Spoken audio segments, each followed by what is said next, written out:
আমরা স্বরাষ্ট্র মন্ত্রণালয়ের তরফ থেকে 8 দফা নির্দেশনা প্রতিটা পূজা মণ্ডপে আমরা পাঠিয়েছি এবং আমাদের অ্যাডমিনিস্ট্রেশনে যারা যারা আছে ডিভিশনাল কমিশনার, ডিআইজি, তারপরে আপনার এসপি, ডিসি, ইউএনও, ওসি সবার কাছে আমরা ইনস্ট্রাকশন পাঠিয়ে দিয়েছি। আপনারা এবার সবাই, আমি আশা করব আপনারা নির্বিঘ্নে এই পূজা উদযাপন করতে পারবেন।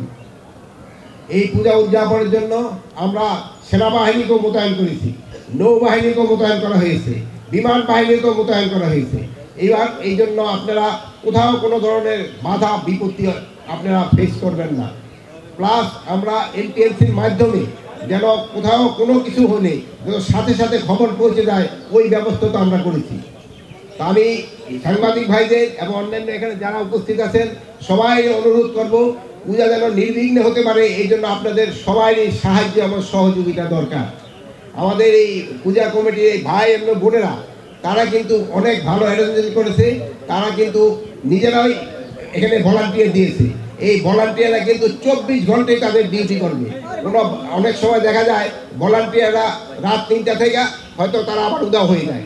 এবার আমার মনে হয় কোনো ভলান্টিয়ার কোনো পূজা মণ্ডপ ছেড়ে যাবে না, তারা 24 ঘন্টাই থাকবে।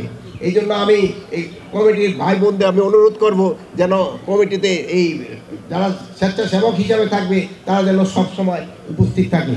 এই স্বেচ্ছাসেবকরাই কিন্তু আমাদের সাথে সহযোগিতা করবে এবং তাদের মাধ্যমে কিন্তু বিভিন্ন সংবাদ আদান প্রদান করতে সুবিধা হয়। যে হিন্দুদের নিয়ে যে একটা অনেক সময় নেগেটিভ প্রচারণা অনেকে, এই জন্য কিন্তু আপনারাই কিন্তু আমাদের সাহায্য করতে পারেন। আপনারাই কারেক্ট জিনিসটা জনগণের কাছে ফুটিয়ে তুলতে পারেন। যাইটা ঘটে আমি চাচ্ছি তো যা ঘটে সত্যিটা আপনারা প্রকাশ করেন। আমি আপনাদের অনুরোধ করব আপনারা সব সময় সত্যিটা প্রকাশ করেন। যদি কোথায় আমাদের কোনো ল্যাব থাকে আমরা ওইটা ঠিক করে নেব, কোথাও যদি আমাদের কোনো ভুল থাকে আমরা ওইটা সংশোধন করে নেব। যদি আপনারা সত্যিটা ঘটনা দেন ওটা কিন্তু আমাদের জন্য খুবই উপকারে আসবে এবং আমরা আমাদের ভুলটা আমরা শুধরাতে পারবো।